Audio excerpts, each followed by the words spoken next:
to the LEC Summer Split, everyone. There we see the huddle from XL. They racked up a win yesterday. They racked up a win last week. One could say they are on a roll, but we'll find out today. And it is time for Misfits Gaming versus XL. Indeed, two teams looking to put their name in the race for playoffs, and both are coming off wins yesterday, as already said. And I think kind of in the discussion that we've had today with kind of the new generation at the top of the standings, the top teams at the bottom, these are the teams that are just trying to get into the conversation. I am going to be an XL apologist, however, here, because I understand where you're taking it. You're like, Misfits, XL, they're struggling, they're right on the cusp. I think strength of schedule really screwed XL over. Okay. They faced like all of the top teams out of the gate, had the victory over SK, and like now that they get to face teams like Misfits, I expect that XL will actually start to climb up the standings. I think that they are right on the cusp of the final playoff spot. I think they are strong, middle of the pack team. This is where it gets a little bit more controversial for me, because I feel that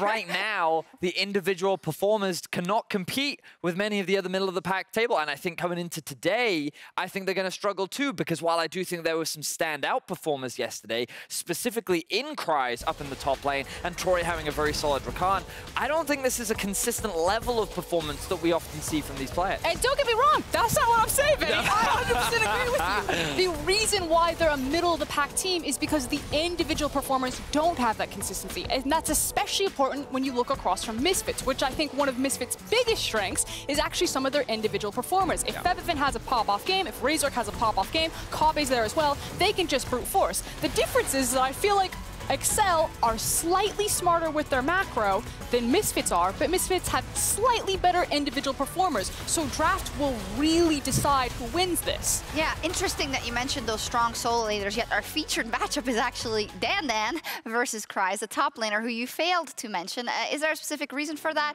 Or, let me phrase differently, what do we expect from this top lane matchup and how it will influence the game? I'll take Kryze and then I'll give you Dan on the other side.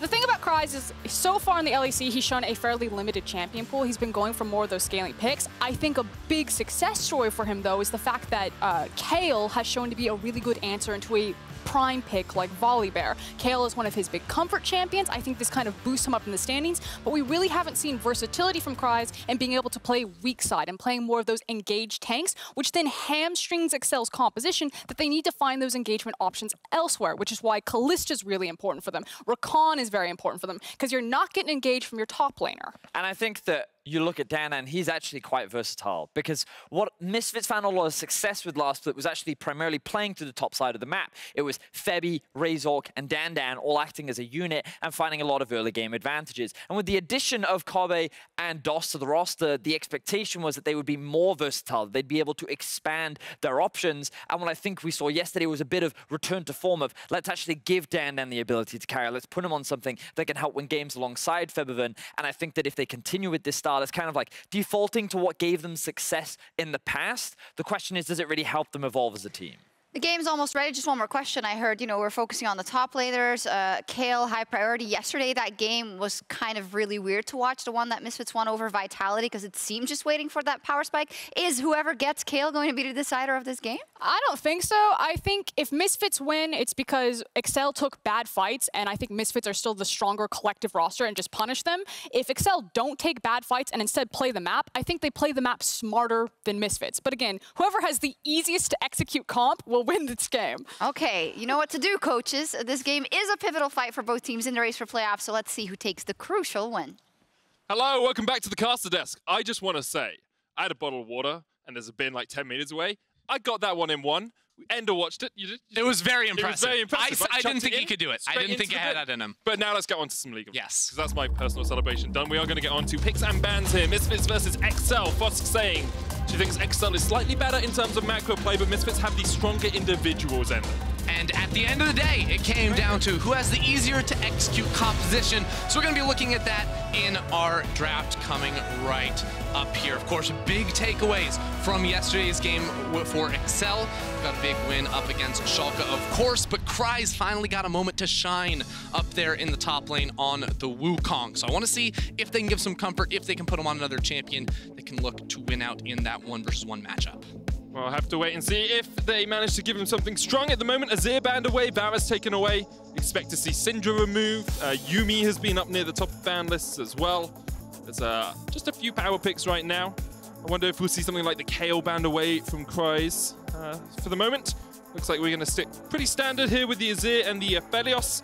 XL obviously just going alphabetically through their champion list. Yeah, and still for me, this weekend has been all about where does Volibear sit within the drafts, because it seems like everyone's pretty much in agreement that Volibear jungle is the way to play it, even though last week he debuted as a top laner here in the LEC. But after, you know, scouting out and looking at like high elo MMR bands, which is like Platinum Plus, or you can even project higher than that, jungle win rates are substantially higher.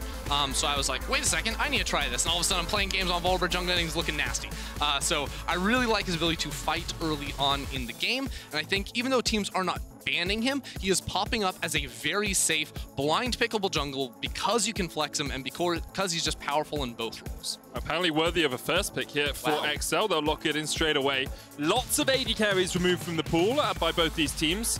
Kobbe and Patrik, 2 stars of their respective teams, of course, with the Kai'Sa taking away the Varus, the Vedius, the Ezreal. We are falling down to that second tier. Things like the Misfortune spring to mind, the Lucian we discussed earlier as well, who hasn't been seen too often.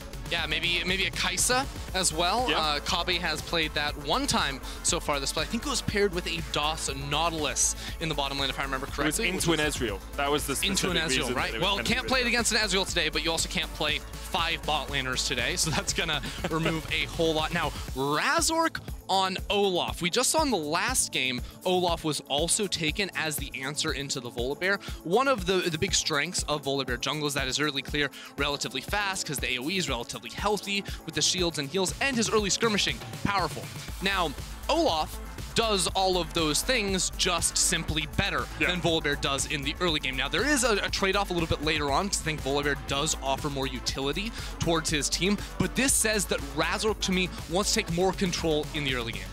Yep, and alongside that, they're going to pick the Sett. Expect that to go to Dan in the top lane. We have in the past seen Sett support, but that seems to have fallen out of favor over the last few weeks. Twisted Fate locked in for special, and the Wukong could be support, could go to Kryze in the top lane, could even actually be jungle. That Volibear and the Wukong, slightly flexible, although my expectation would be Wukong top Volibear jungle. Yeah, I mean, because when you're looking at sort of role distribution, Wukong is a more powerful top laner than he is jungler.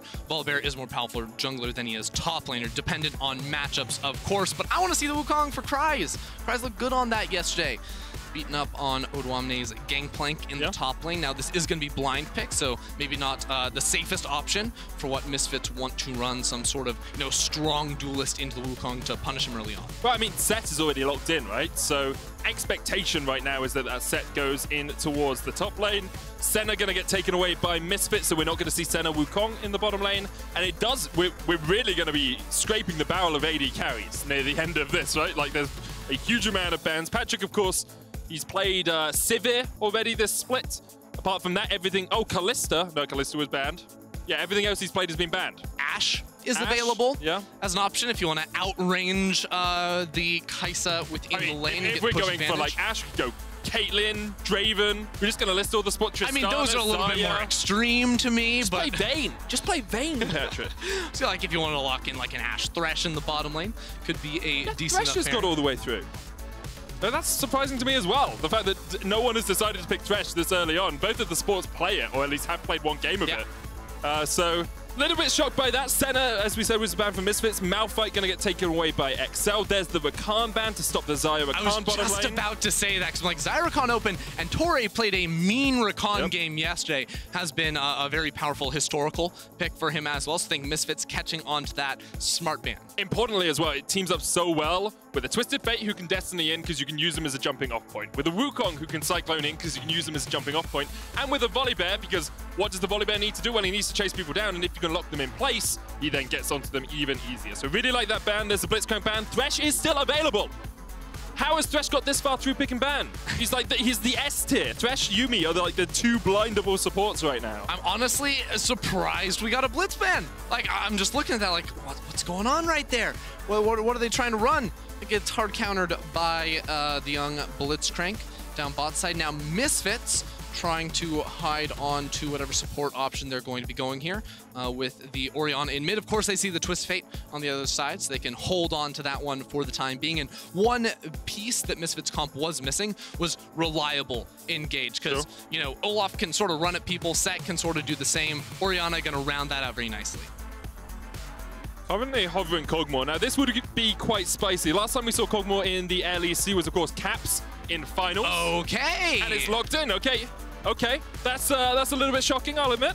And there's the Thresh, which I would love to see. I think Thresh gives Kog'Maw some safety, gives you some disengage, but Kog is still a very low mobility AD carry. Yeah, so the Kog'Maw is a super interesting pick because we actually saw it a long time ago, right around when Kai'Sa was first released, as like a good answer into the Kai'Sa. People talked a lot about how the build curve looked very nice when Kai'Sa was going for early items like the Ginsu's Rageblade. Of course, now she'll usually go for that tier build, but similar things can be said. And now there's a Jax in the top lane here that's going to be Sett support. Yeah, so Sett support down here bot side. Very interesting here up against the Thresh. And the Jax, which I think is a phenomenal answer into the Wukong.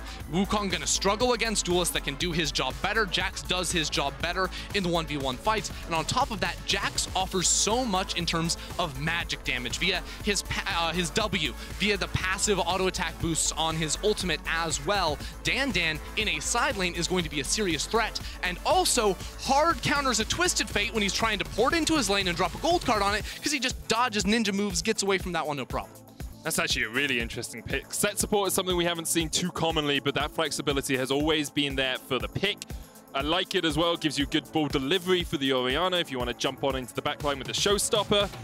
XL may have been 5-headed in this draft. They may have been outmaneuvered. Misfits were playing 4D chess while XL were only playing TFT. Let's get right on into it. XL versus Misfits.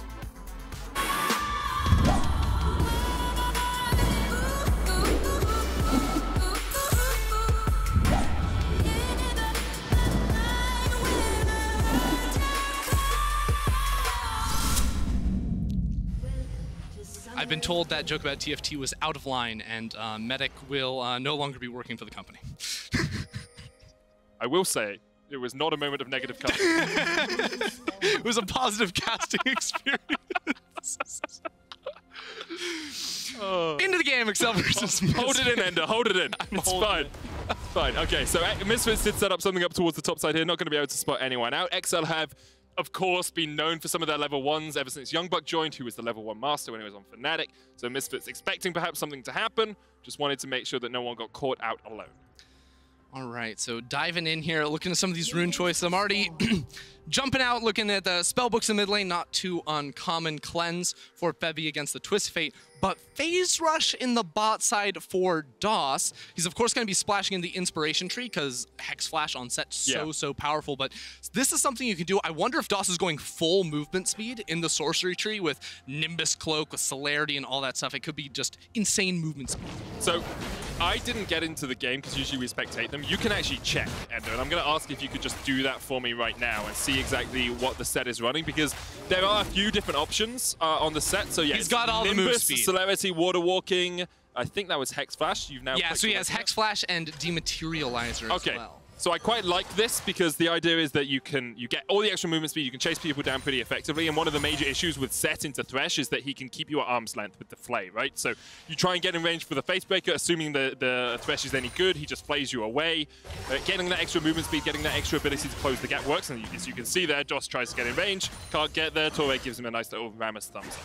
Yeah, I suppose it could also mean you can get out of trades pretty effectively as well once you lay down your combo, because I feel like it's not necessarily the easiest thing to proc. Like if you land the Facebreaker right and you get them into you, then it's going to be relatively easy, but an interesting choice to be sure down towards that bottom side of the map. Now, definitely makes them quite squishy though. Just thinking more about it, like you need some extra tankiness usually when you're playing support Sett because you can't get it just through itemization as you usually would. And so I'm a slight bit concerned for DOS later on in teamfights. If he ever showstoppers into a fight, he's just going to get blown up before he can actually have an impact. Now, back when we saw a lot more Sett supports, the first item you would usually go for was a Gargoyle Stone plate. Yeah, you'd usually rush Gargoyle. So you can try to mitigate some of those pains by taking that and also, you know, stacking up your W when you're soaking up a lot of the damage when the Stone plate does go down. But for early all-ins especially could be problematic.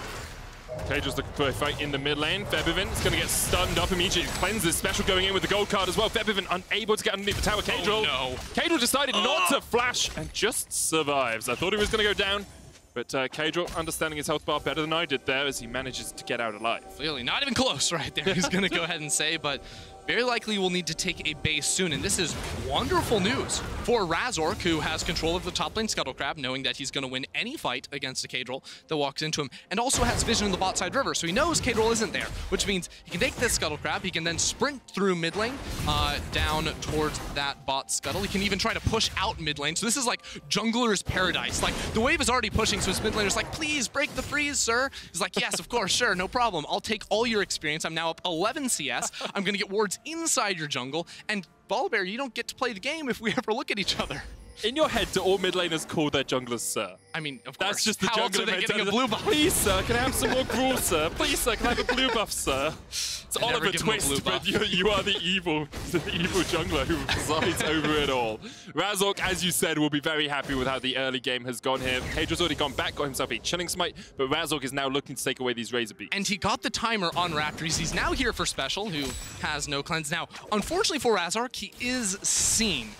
Which wouldn't have actually happened if he just fully committed for those Raptors. And I'm trying to get a look. Does Orianna have control over mid lane? No. So Febiven's trying to set up the wave so it pushes in towards him, which makes it a little bit riskier. But while Raptors are being stolen away, Caedrel was trying to make moves down towards that bottom lane. Razork, though, is going to be able to get back into mid. Looking for the stun card here from Special. Will land it. Razork, though, with the undertow and the flash forward is looking for the damage, and Febiven will take it. First blood, Misfits.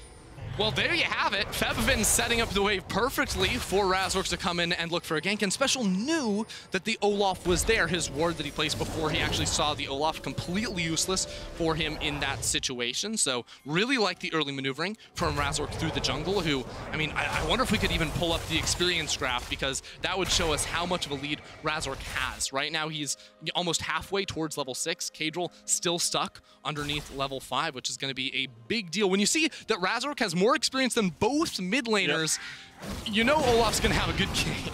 You can see Febiven was put slightly behind in the mid lane because he had to go back in the when he got. No, he's just playing properly, buffing up his jungler. Yeah, it's funnel League of Legends. He's now caught up, so he's fine as he catches the wave underneath this tower. Level 5 for him. Kryze almost level 6.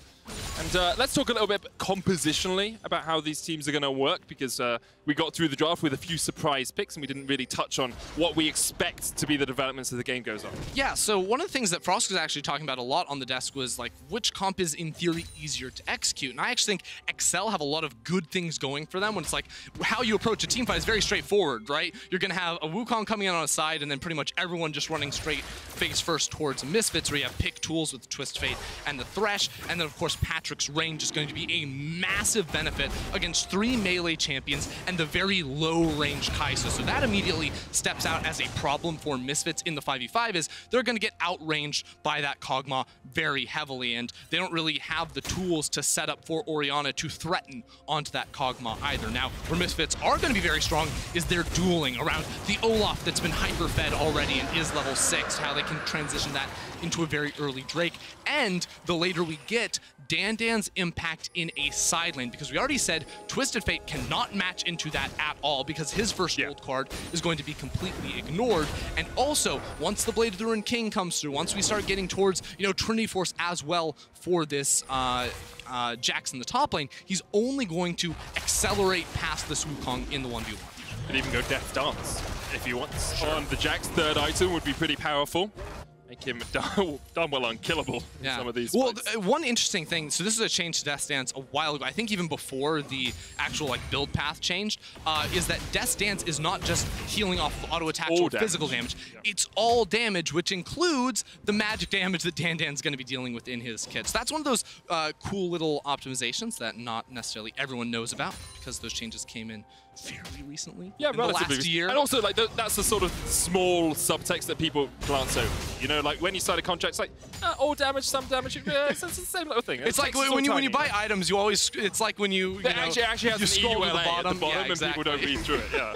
Just auto accept. I do want to bring attention to the fact that Kryze has built up a slight CS lead here in the top lane. There's a wave pushing in, but Kryze should be about 10 farm or so ahead. So early on, this Wukong is having an okay time, but as you've said, the Jax makes it harder later. Exactly, and one thing that I noticed Dan did a little bit earlier is he's actually sort of stealing away one of the Krug spawns from Razork. So Razork saying, hey, I'm going to be actually playing around that bottom side dragon. Go ahead and take that. So while Kryze was farming up a storm, Dan was able to pick that up, and now Razork says, hello, Caedrel, I'm level 7, you're level 6, I have more items than you, and I have friends. It looks like Exo want to fight. Looks like Exo want to fight, because Patrik is here as well, and Kobbe is not here yet. Kobbe is not here yet, as you say. Kryze not here either. The hook comes out. Febiven stunned with the gold card, but Torway can't quite land the hook. The smite comes down as Razork secures the Rift Herald, and Exo will just back away. Can't fight this one.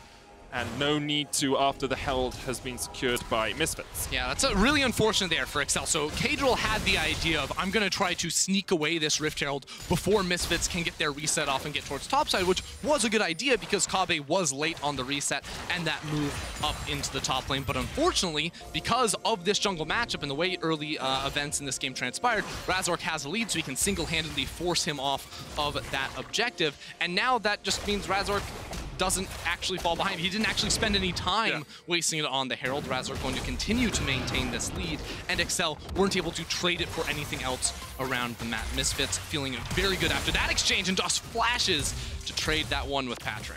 Dust, of course, will have the Hex Flash. You can see the extra movement speed that Dust gets there as he tries to chase people down with the Nimbus Cloak. It's a strong start so far for Misfits. They are currently sitting at 3-3, about the middle of the table. Of course, a win here would actually rocket them up into tied second place with SK and with whoever wins out of Fnatic and G2 later on. So, tied third. Third place, right, because you have Mad and Rogue. Tied third, technically. But I think Misfits have been underwhelming to me so far this split. They haven't shown the brilliance of, you've got Kobbe and you've got this world-class bot laner you need to really be challenging. But they are still ticking along. They are still picking up wins here and there. Right, it's just the LEC confusion, right? Because their game one, even though they lost it to Fnatic, they were so ahead for so long. They were like, oh yeah, this is for sure going to be a good team. And then they lose to Rogue. Yeah. But actually, if you look back at it, right, they lost to Rogue, and I'm like, okay, Rogue, middle of the pack, usually near the bottom of playoffs. They're not. They're top of the table. They then lost to SK, and I was like, okay, SK usually lower down, so it's not a good loss for Misfits, and it's actually, well, SK are really good as well at the moment. So, although they did just lose to Vitalis, who knows? No one has any idea what's going on. Stop talking about who's beating who and start focusing on the game. As Dos gets caught out, the Haymaker comes out. One more order will be enough as he ticks away, and Patrik gets it. However, here comes the killer instinct. Kobbe jumping in, gets his kill onto Kog'Maw. And now with the Ragnarok ticking, Razork is looking to dive the turret, but here comes the Destiny, and they will try and focus down. It was cancelled! Wow! The Shockwave cancels it, Kobbe flashes away, Razork takes the kill, and Misfits get the hell out of there. Febi MVP right there, interrupting the Destiny gate. I think he chucked a ward over the wall when he needed to land that one on towards Special. Had a little suspicion of what was going on right there, and that's going to mean Misfits come out on top in the overall exchange, which is a very big win, because at the start, it looked like it was just going to be an easy pick on towards Doss, who again, with the phase rush, not as instantly durable as had he had the aftershock, because I do think he got the CC with the face breaker right there, but wasn't enough in the end. Misfits do have about an 800 gold lead, and we'll have another look at this as so this is just pure timing, right? Torre sees him as he's channeling the hook, but very nicely played from him. Now remember, Patrik doesn't have flash, so that's why we're just diving in here with the level 8 Olaf, which is very big. And then I want to see what happens around that Destiny gate. I love this. Really Thanks for taking us over, observers. I appreciate this one. So Special is seen on the minion, I believe, right there, which sets up Febiven. And then, of course, the ball gives you the vision as you go across, so Febiven knew to use the Shockwave. Now, Special could have just done it here. Could have just done it under tower. And maybe he's like, oh, I can't get close enough if I'm down there, but he knows where Febiven is because he has the ultimate, and there's a ward there, but it doesn't matter. Kryze coming in, Caedrel coming in. That is the most obvious acceptance of one's death I have seen in a long time. It's just like, hey, yep, you got me this time. We're not going to burn any summoners. And how did they sneak through there to actually get Febiven? Because Febi had Razork and Doss in that bot side jungle, so Kryze came out of nowhere. Yep. He's like, I can play down here, I'm super safe, we're going to have this no problem. But a great move from Kryze and Caedrel working together to make that pick happen. And while the Herald goes down bot side, it should end up being traded for the top lane turret with solo plates on Patrik. You can see XL realize they're slightly behind the play because they're accepting that they lose the Dragon and lose first turret because of the Rift Herald. They will get a lot of gold on over to Patrik, though, and I'd love to see exactly where we are in terms of total gold on these AD carries, because they are being funneled. You can see 5,000 gold on Patrik, 5,600 sitting on Kobbe. So Kobbe still has that lead, but Patrik is getting towards, you know, that first, second item. There's a huge discrepancy in jungle, as we've expected. Razork, you know, 33 CS up, and the extra kill means he's in a really good position. Yeah, that will start to mean less and less as Olaf starts to sacrifice his camps to give him over to Dan and the rest of the crew. I mean, so there's just no vision right there. So Kryze comes in the same angle that actually, I believe it was Razork found the gank earlier on towards Special, because all the wards were in the river, and then his jungle and his support were down towards the red buff. They didn't actually have that ramp approach spotted off there, so Febi just going to accept his fate, not use the flash or the cleanse. I know you like to talk about items, Ender, and I have an interesting discussion with you here, because what we have seen from most Oriannas, Humanoid in particular, is Tier Rush, Seraph's Rod of Ages. What we are seeing here from Febiven is GLP Rush, and it is a build I've seen in the past, but I really want to, just in case there's no action, I really want you just to like enlighten me on why you would go either one. Yeah, so I actually think you can go all three items, because I have seen some Ludens, although it is falling a little bit off in popularity. I'm waiting for just a second. It looks like we're about to see a fight. I started the discussion, it's like, ooh, Razork going in, looking for the fight here. Here comes the teleport. Ragnarok is being used. DOS with the showstopper, trying to catch out Torre already. Patrik is dead, and there's no damage left for XL. They lose 2. Kryze comes in very late. The counter-strike from Dan won't land, but he can still leap forward, get stunned over the wall by Special. Misfits get control over the Rift Herald and control over mid. XL not having a lot of luck fighting around the Rift Herald. Second time in a row. This time, though, results in their immediate death, and Special doesn't really have the wave clear to deal with this. They're going to need to call in. Kryze is ult. Here comes the Stormbringer as well. Kryze going in. Febiven caught out. Flashes away with the cleanse as well, but the Destiny is going to chase him down. And here come the rest of XL. Not willing to give this one up without a fight. They leashed it last time for Misfits, and they are having Misfits leash it for them this time. That's a difficult sentence to say. So the Rift Herald is now going to get taken by XL. So this is a really interesting sequence of events, because I think Frosk actually hit this so perfectly on the Analyst desk, where she was saying Misfits don't play the map at the same level that XL do, and it's not like it's a massive gap, but you can see it right here, because XL take a bad fight at the start. Like, no doubt about that, Misfits able to come up clutch in this one, pick off Patrik, come in from multiple angles and finish that off before Kryze enters the fight. But coming out of this play is what is so important, because Misfits try to take everything. They've got 3 people in mid lane, they've got 1 person on Rift Herald, they've got 1 person in the top lane, and XL say, wait a second, we actually have a 3v3 right here. We win this, we have the ults to be able to jump on you and get the kill. And then the cascade comes through, because now Misfits, DOS realizes he's low, Dan figures out he has no mana. Kobbe's like, I'm just trying to push a wave up here, guys, I don't want to fight. And now they just leash the Herald back over towards XL, and things turn out fine. Yeah, overall XL actually come out on top of that, but flank here from DOS as he's looking for that showstopper. Doesn't quite have it up yet, still on cooldown. There's the face baker. Kryze going to get caught out, and there's the showstopper, and there goes Kryze. That is something that Sett support does give you, the ability to Killer Instinct onto the fight. Dan will take the turret. Kobbe is in a very strong position, 2-0-2 now on this Kai'Sa. Yeah, don't get me wrong, Misfits still in control around the map, should be looking to finish off this third outer turret very soon. But at the same time, I'm wondering, like, do XL try to force something again? Because Special is moving over. It is technically a 4v4 situation, and a good hook lands. Hook into gold card. He still has ulti, though, waiting on that, very patient. Patrik doing that % health damage from the Bio-Arcane Barrage, but won't be able to chunk out Razork yet. He only has the Blade of the Ruin can complete. So that Kog'Maw nowhere near his full power, nowhere near the tank shredder that he will become as the game goes on. Tanks are not going to be having a lot of fun in this game, honestly. The more I look at it, when you have Kog'Maw versus Kai'Sa in the bot lane, they're both doing like such a mixed profile of damage, magic, and physical too, but Dan in the top lane as well, right? Like, there's a lot of different damage types running around, and that's going to make it really painful, I think, especially for Caedrel, who we're seeing go very early on for armor. That's just not that effective against a Kai'Sa, you know, and whatnot. So not as beneficial for him right there. Still waiting to see what boot options come through for a lot of these guys. XL have just sort of given up on that. They're like, let's just zoom around the map a little bit faster with 3 swiftness boots, which I definitely respect on melee champions, just try and reach the backside. I quite like it into Orianna as well, because you remove that slow from the command dissonance, right? Well, you don't remove it, you mitigate some of the slow. I promise we're going to have the GLP discussion a little bit. I'll be honest, the game's kind of moved away from it, right? Like, I understand why you get the Super Soaker, gives you more zone control in a team fight, you can get some slows, you can get some chase potential off, it really helps the Sett as he tries to engage, really helps the Jax as he tries to chase people down, and here comes the Shockwave in the mid lane as Torbe is caught out, but he's going to land the hook. Manages to back himself away in the lane. Kryze looking for the flank potential here on Razork. There's not really the target you want. You'd want Kobbe. DOS stepping forward, looking for that showstopper special. Counter strike stuns him up, but he's going to pop the gold card back. There's a showstopper. It's actually Caedrel with the Stormbringer, who's going to get himself away. There's too many things that look like suplexes in this fight. It's like watching WWE. So confusing. DOS now going to step forward.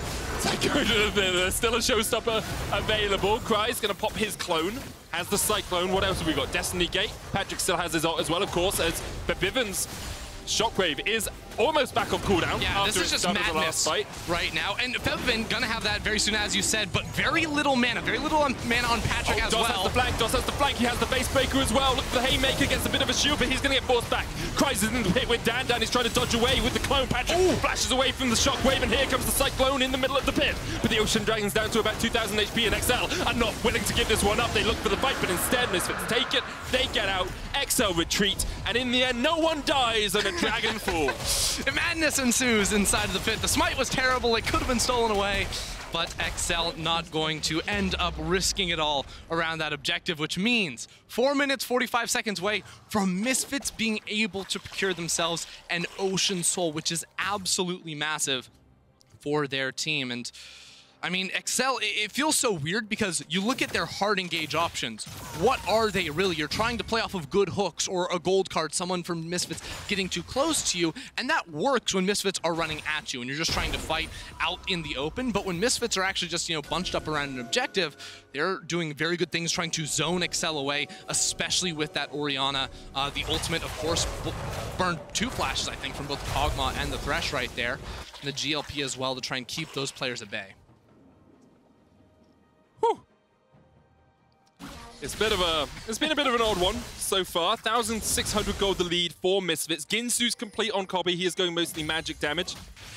With the Stinger, expect that to be a Nash's Tooth next on the Kai'Sa. As you said, like Jax is giving you physical damage as well. Olaf gives you physical damage, so mixing that damage profile up makes a lot of sense. DOS here as Misfits start up the Baron. Okay. Wait, does Patrik know? Where is DOS? He's moved away. He's gone up towards the top side of this fight. Destiny comes out. Kryze has teleport to rejoin this. Destiny not going to get in here yet. DOS get chased away. Caedrel had the Lantern but flashed earlier. There's the TP in from Kryze. The Baron still available. They're committing for it. 1,000 HP left on it, but Caedrel doesn't have flash, can't get in there. Showstopper's going to take him away. In goes Kryze. In goes the Stormbringer, and now the fight's really going to start. But Kobbe jumps over the wall with a kill instinct. Wukong is still going to try and chase him down as Kryze is getting taken out by Kobbe. He dodges around, can't get him. And now Patrik is caught out on the back line. Misfits get the Baron. Misfits get 2 kills, sorry, and they're looking for more as they force Special and Torre onto the wrong side of the rift. And at the same time, Kobbe's pushing in mid lane, so maybe XL can turn this around and find a kill. But there's the dodge you were talking about from Dan. Does not get stunned up by the gold card. Buys time for Razork to continue this chase down, while again, Misfits have Kobbe in mid and DOS in top lane trying to knock down some bonus towers. So this is interesting because, okay, give him the Lantern, please, Torre. That was all. The thing is here, you're actually staggering your own resets as XL, right? And if you can survive the entire time, it's fine. But if you now get caught out and die, XL have to play a numbers disadvantage for a while. Well, look at this. Kobbe has a flank. They're wolves. They're just wolves. They're not wolves. They're real people. It's not Halloween yet. You can't put on a fancy costume and pretend you're a wolf ender. Special here does have the Lantern, but he's not going to want to take that one. Torre goes down, and Special... Well, that's indicative. Go Misfits. Yeah, it's just indicative of wrong team, buddy. So far. That is a shame. And this is exactly what you're talking about, Medic. The staggered recalls, because they both died. We're now 30 seconds on Special. The mid laner for XL, and Misfits are like, wait a second, we actually don't even need to take a reset. We're going to take a free turret down in the bottom lane. Probably reset after that one, but that means they're going to have about a minute remaining to try and knock down an inhibitor tower. Maybe they even keep going, because it's still 15 seconds before Special spawns. Febiven's been able to get his reset, has a Banshees. You could look for this. Kobbe is so strong comparatively to Patrik. Patrik doesn't even have second item yet. Kobbe is sitting at 2.5. I think you back out of this. Misfits looking for a little bit bonus right there, because again, I think their primary objective is the Ocean Soul at the end of the day, which they need to get their resets through. They steal away a red buff, which is great. Maybe they can populate some wards in that bot side jungle and be A-okay for that objective, because now Excel are in crunch mode. They already lost the Baron. They're about to, you know, throw it all down around an Ocean Soul fight, and if they don't come out on top of that one, it is looking real bad for them. So honestly, in this fight, all I was looking at was the duel between Kobbe and Kryze. So I have no idea what happened on the bottom side during this one, because Misfits make the difficult call to say, we're committing to this. And Misfits have had problems around Baron in the past, but this time DOS plays it exactly like he needs to, pulls Caedrel away from the pit, so the smite is able to come through, and Misfits secure that one. But then Kobbe goes over the wall and then uses this bush where he has to control wards. So he knows Kryze doesn't have vision, then pops the invisibility to get that final auto attack down. Is a big win for him. Meanwhile, bot side, DOS hits 3-4 people with that face breaker. Whatever it was big, but by that time, Misfits probably already won the fight. The thing was that, like, Patrik is just locked up in close proximity with too many threats for too long, right? DOS gets him with a face breaker. He escapes by flashing. Then Dandan's there with the counter-strike. He escapes by flashing. Then, by running away. And then it's just so difficult for him to ever have time to actually open up and be that machine gun Kog'Maw that you want. Yeah, especially when Kobbe can just sort of drop a full rotation and almost insta-kill you right there. Yeah. He has finished off the Gnasher's Tooth we were talking about earlier. Gives him a big lead over that Kog'Maw. And, well, XL cannot contest the Ocean Soul. This is bad news. It's done. And yeah, it's done. Let's talk about a different game. Mad Lions versus Rogue, battle for first later on, game 4.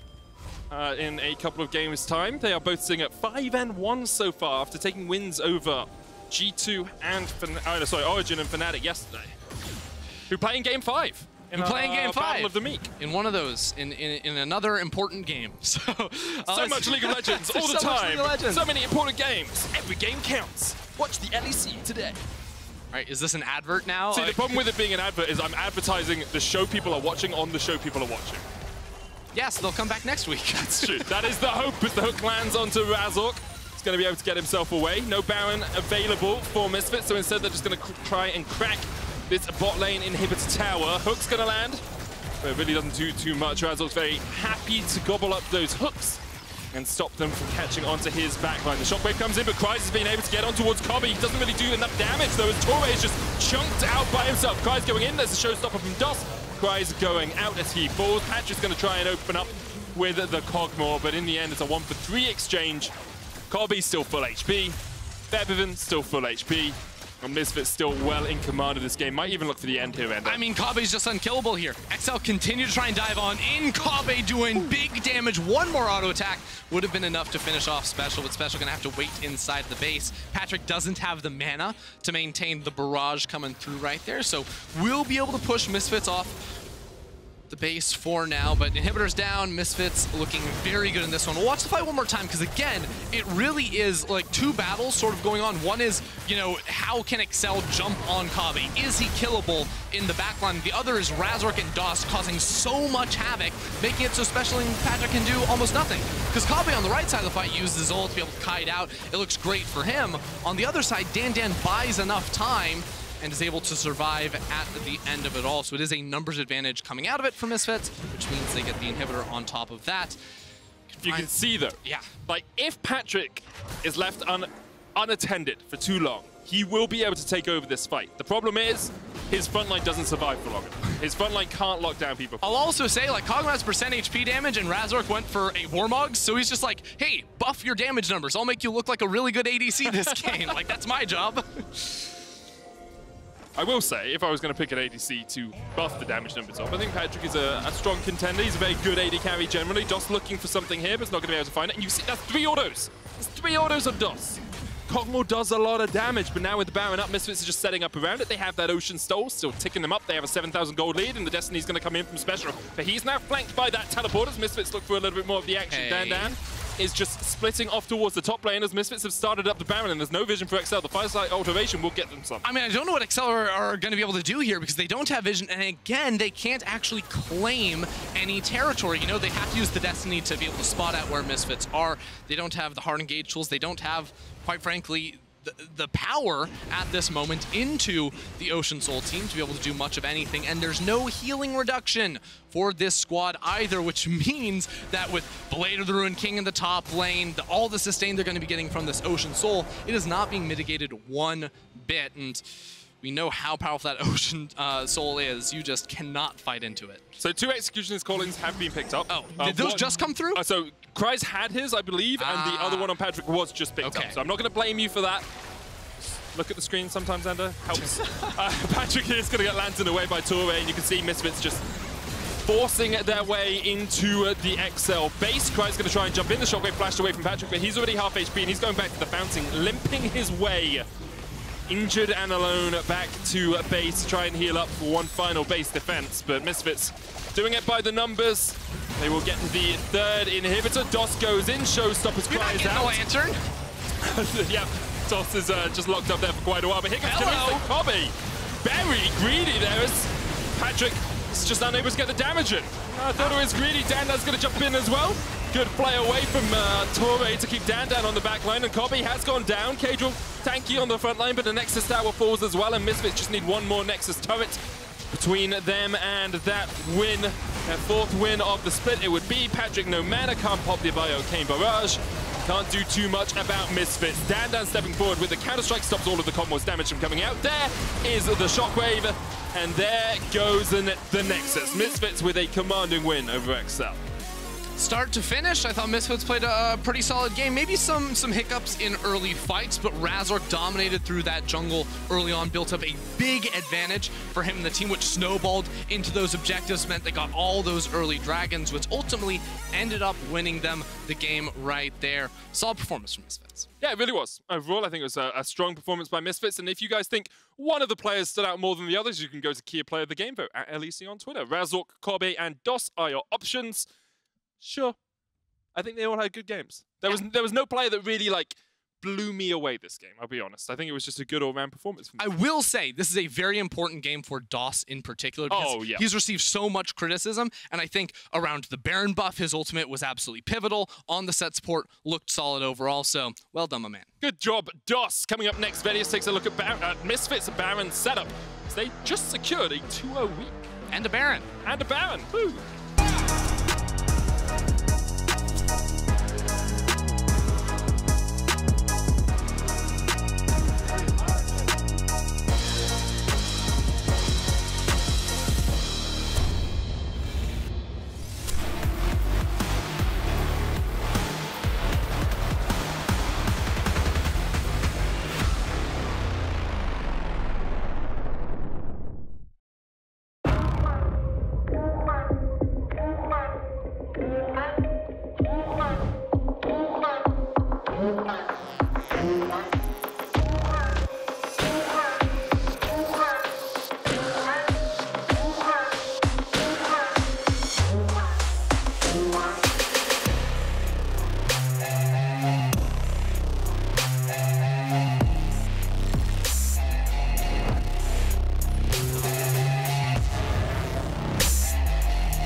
This is my creed. The boots that make me faster. The items that make me stronger.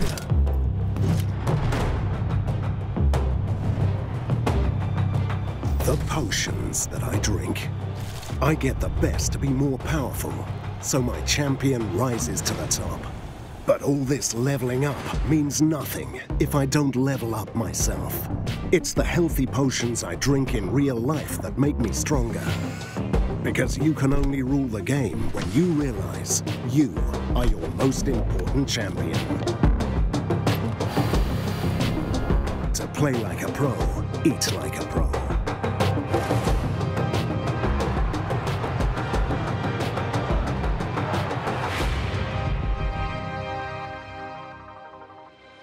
Hey guys, I'm Special from XL, and this weekend is G2 against Fnatic, and I think G2 will take the win. G2 is gonna win because they have more Danish players. So I think G2 is gonna win against Fnatic because I think they They are just overall the better team, and they proved that over the past year. I think G2 is gonna win. I think this week in the G2 against Fnatic match, G2 will win. I think G2 will win convincingly because they are just way more active on the map and also more clever on the map. So I think it will be a convincing victory for them.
And welcome back to week 3 of the LEC after Misfits. First 2-0 into LEC Summer. I have Jandro with me to talk about the game and Misfits as a whole as the head coach. First 2-0 week for you guys. Are you satisfied? Yeah, thank you for inviting me. It's really nice to finally get a 2-0 week. Obviously, I think it's what every team wants from the weekend. We had our ups and downs through the season so far, and we know that the league has become really competitive. So being able to take on these 2 games that were important for us looking into playoffs, so it's really good. It's really good. And you say competitive about the LEC. I want to say it's a total mess right now. Basically, anyone beating anyone, it's hard to keep track. So what's your take on the level in the LEC right now, and how does Misfit fit into all this? I think it's really hard to judge at the moment because, as you were saying, it's a bit of a mess. Everyone is winning games versus everyone. There is still very few games being played. And the teams that are usually at the top and sort of the reference for the level of the league are also struggling. So I think it's a bit of a every man for himself situation right now. All the teams are trying to figure out what is the best way to improve, what is the best way to approach the meta. And that's why we see so many teams with different takes on what is the strongest champions at the moment. So I think this is really good for the general state of the league, because every team actually now is competitive. Every team can take a game from you, so you need to prepare for every single match in a really high intense way. So, of course, we haven't seen yet how we are going to compete internationally and what is the actual level of the league. But it's clear to me that this is a more competitive split than spring. I agree with you. And you were mentioning the meta. I feel like it's been a bit special so far with a lot of flex picks. How do you navigate when drafting? Like especially here, for instance, they had the Wukong and Volibear. We know that it's two champions that can go to different positions. You also banned Senna, maybe preventing Wukong from going bot lane. So yeah, as a coach, what's your take on the meta right now and how to navigate through draft with these flex picks? I really believe that the meta is really centric on 4-5 power picks that exist right now. Most of them are related to the bot lane. And the way that most of the teams are playing is they are just trading some of these power picks in the first rotations and trying to build the strong comps around them. We see a lot of Aphelios, we see a lot of Ethereal Yumi, Kai'Sa. But XL today decided to take a different approach. They decided to ban almost every single one of the power picks or force a situation in which they were all banned and try to surprise us with a different bot lane approach. So for us, we sort of had really clear that they wanted the Volibear, and we had practiced a matchup into it. So we tried to build the entire composition around the strength of the Olaf in the early game, and I feel like it really paid off. Yeah, it really paid off. Was successful for you guys. And I mean, you were mentioning the bot lane. I know that there's been some doubt towards the fact that this new bot lane is a good choice, but is it the choice that Misfits needed to perform better than Spring? And looking at that, today I know that Kobbe got player of the game from the community, so hopefully he had a good game here. But tell me a bit more about Kobbe, this bot lane, and how do you know that this is the A choice for Misfits this summer? Obviously, I think first of all, it's important for me to address this thing about the bot lane, because I know there has been a lot of questions and a lot of comments around behind the decisions. I think obviously Kobbe has proved on every single game that he has played so far in LEC that he's a top level ADC, that he really wants to contest for being one of the best at his role in Europe and actually in the world in the long term. Obviously, B-Boy was also a strong player, but it's pretty straightforward why Kobbe was an upgrade for us in terms of communication, in terms of how the team internally works.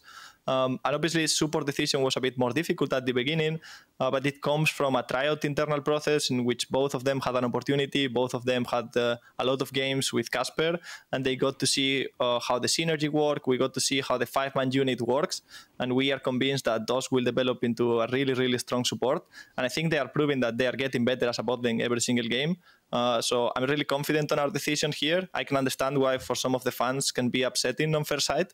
But I truly believe that on the long term, everyone is going to look at this and accept the fact that they are the better bot lane. Yeah, and we saw how it was. It proved to be successful today, and we know that it's a work under construction, so it will take time, maybe. But thanks for these insights. That will clearly help the community understand better the decisions from Misfits. And congrats on the first 2-0 week from you guys. Thank you. Well, thank you very much. You're welcome, and thanks for joining me here. And to have a bit more information about Misfits, let's send it over to Vedius for post-game breakdown. Bye. Thank you so very much, Laure. Now, at the beginning of the day, we talked a lot about Barons. We, in fact, had 2 plays from Misfits specifically and how they played around this big objective. So today, I wanted to take some time to talk through their Baron, their setup, and what they did right, and perhaps what they did wrong. Now, I am joined by my observer, Unso. Can you give us a bit of a wave, Unso? He's going to be helping us and talking us through this replay, giving us some cool vision toggles, and he's going to be helping us break down what happened here today. So let's start off by talking about the Baron itself.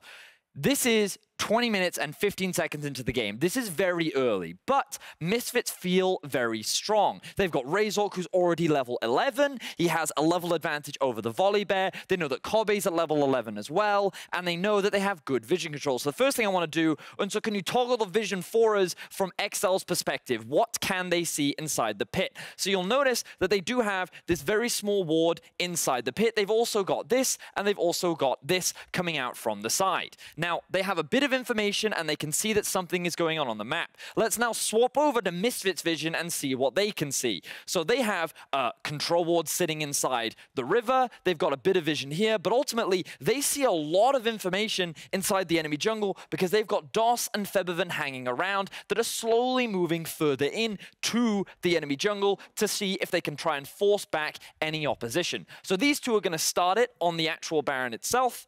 And remember, the goal when doing a Baron like this, especially this early on, is that you want to make sure that the opposition cannot get to the Baron.